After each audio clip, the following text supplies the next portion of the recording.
It's not over until it's over. And in the case of enduring franchises, this can mean never. Eventually, readers will reach the end. Moviegoers will watch the credits. Many franchises will have sequels, prequels, in-between bonus stories, spin-offs, and even remakes. But eventually, all good things must come to an end. Hello, I'm Riley, and welcome to Otherworldly Fiction. Today, I'll be going over 4 places where you can find lore on your favorite franchises or series. And if you like this content, consider subscribing. For those who've read the same book for the 30th time, or watched the likely terrible remake to continue experiencing the magic, there are other avenues. There are different ways to enjoy a fictional world, and various avenues to do so. Even if your time with your favorite characters has come to an end, there's no reason to leave the world itself, particularly if it's large, colorful, and unique. Ways to remain within the world, and to learn more about it, include companion books by the authors themselves, fan websites which compile accurate information, and even YouTube. So the first point I want to discuss is YouTubers. When people don't have time to scour the internet for news on their favorite series, YouTubers can condense the information into easily digestible videos, which not only deliver the information quickly, but with flashy pictures, which will help to cement the info in your mind. Like their blogging counterparts, YouTubers will discuss their favorite scenes from books, where certain spells might fail, or deconstruct the entire plot of a series for the purposes of amusement, criticism, and in rare instances, praise. If you're looking for a refresher on what happened in a story, but don't have the time or inclination to read it again, a brief video can offer you reminders, as well as prompt you to think about the work from a new perspective.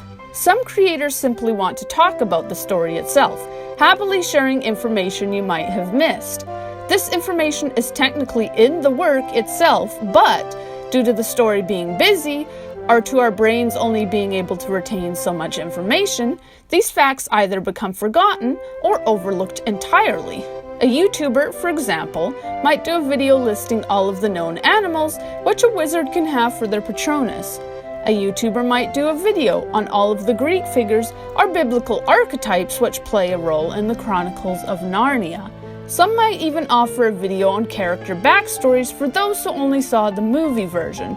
An example of this would be someone explaining where the White Witch Jadis comes from, for those film adherents not in the know, on The Magician's Nephew. The title would probably be catchy too. 5 facts people don't know about Narnia's White Witch, or The True Backstory Behind the Queen of Narnia, are all videos which can flesh out the story accurately for those who haven't read the books in 20 years, or for those who are curious but too broke to buy the books. Am I going to make those videos now?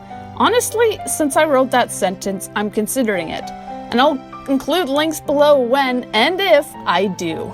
The second point I want to discuss is that of companion books and guides. These books often fall into the category of what I like to call non-fiction fiction. For authors that go all out, the books will be written as though all the information they offer is factually accurate.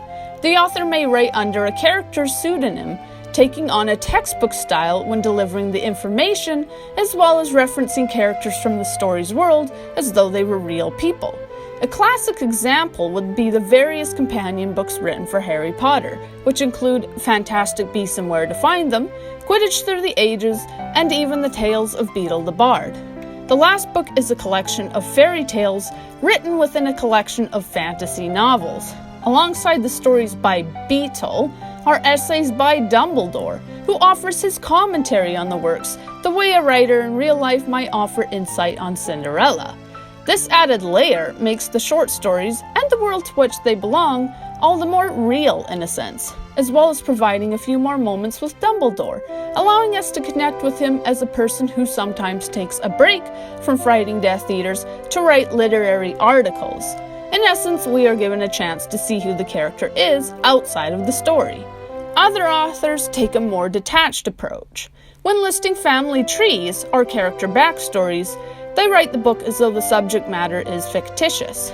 While this doesn't sound as magical at first, this approach allows the author to add their own experience to the mix.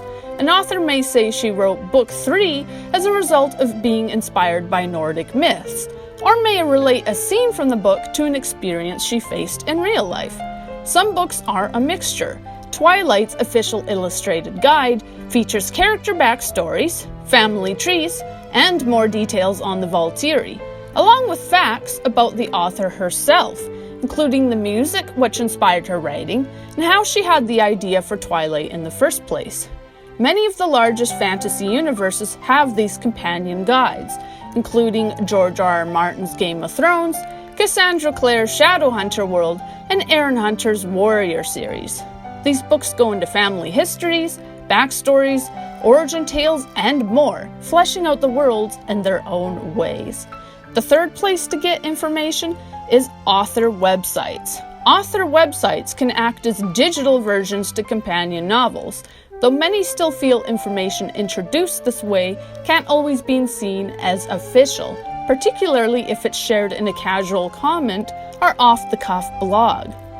Pottermore, now called Wizarding World, is a website which offers articles on the founding of the Ministry, the names of other wizarding schools, and how they were founded, and other information about Hogwarts which the author was unable to squeeze into the books. Though many of these are fun, such as the article which introduces the concept of an enchanted book that places a future student's name down from infancy, others generated controversy. Lines are also blurred on where an author's website begins and where it ends. Many didn't like the idea Rowling presented when she mentioned that wizards used to relieve themselves on the spot. If the info is offered in a tweet, on a platform the author doesn't even own, is it really canon? Info offered on such websites might also be less polished. The website still belongs to the author and is therefore less likely to go through the same rigorous editing process as an officially published book would. Nevertheless, such websites can offer a more direct connection between the author and the reader, as well as a way for fans to access additional information without having to shell out $20 or more for the book version. The next place to find information is fandom websites. If the author doesn't have their own website, fans will often take the trouble to create their own. The most popular websites will make a point of checking for accuracy and forming communities which can answer questions on anything from what a certain spell can do to how a fan might feel about the latest additions to canon. Many will even compile information from the books, such as a character's backstory or birthday, what all the different creatures are, timelines of events, and so on, their sites acting as unofficial guidebooks. In cases where websites are especially accurate, the original authors of the works have even been known to check the sites as a means of fact-checking themselves. Sometimes authors have as much trouble keeping all the information straight as their fans do. Examples of fan websites include the Leaky Cauldron and the Twilight Lexicon. If a franchise doesn't have its own website, there's still a website which covers all fandoms. It's simply called Fandom, and it offers answers to any questions a viewer might have about a world, compiling it all in one place. It will tell you why some lightsabers are purple, how many races of elf there actually are in Tamriel, and what creatures exist in Narnia. Covering books, film, television, and even video games, it's an information resource for those dedicated to learning all they can about their favorite fantastical world. It shares information from lesser-known spin-off books, older games newer players might have missed, and content even the most die-hard fans may have overlooked. It's especially useful for worlds like Star Wars. With its plethora of novels, comics, and films, no fan is going to have time to consume everything. By exploring this website, I learned facts about my favorite series which had me jumping up and down in excitement because I had no idea, and this is so cool! Whether it be through the writers themselves, or fellow fans, printed media, or online, There are a number of ways to not only continue engaging with our favorite worlds, but to learn more about them. If remembering that Narnian centaurs have 2 stomachs in order to digest both human and horse food is important to you, these resources will prove invaluable.